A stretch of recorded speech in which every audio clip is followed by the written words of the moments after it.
নমস্কার বন্ধুরা, আজকে বানাবো আমরা দিয়ে টক ডাল। ডালটা ধুয়ে নেব। এদিকে জল গরম বসিয়ে দিয়েছি, ডালটা ধুয়ে ডালটা ডালে দিয়ে দেবো। জল গরম হয়ে গেছে, এবার ধুয়ে রাখা মসুর ডালটা দিয়ে দিলাম। ডালের আমড়াগুলোকে ধুয়ে নেব, দিয়ে আর কাঁচা লঙ্কাগুলো ধুয়ে ডালে দিয়ে দেবো।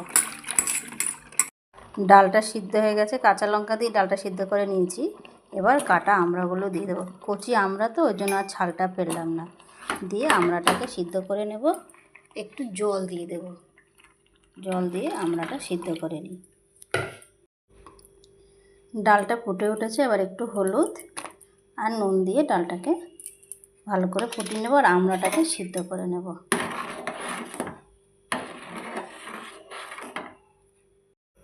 সেদ্ধ করা ডালটা নামিয়ে এবার তেল গরম করে সর্ষে আর শুকনো লঙ্কা ফোড়ন দিয়ে দেবো।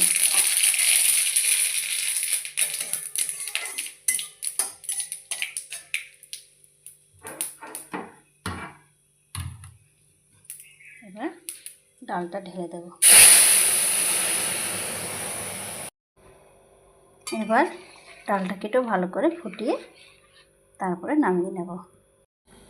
ডালটা ফুটে উঠেছে, সামান্য চিনি দিয়ে দিলাম। টক ডাল তো হালকা চিনি দিলে ব্যালেন্সটা ঠিক থাকে। এবার ডালটা নামিয়ে নেব। হয়ে গেছে আমার ডাল। আমার এই আমড়া দিয়ে ডালটি হয়ে গেছে। যদি আপনাদের এই রান্নাটি ভালো লেগে থাকে তাহলে লাইক, কমেন্ট, শেয়ার ও সাবস্ক্রাইব করে পাশে থাকবেন। দেখা হচ্ছে পরের ভিডিওতে।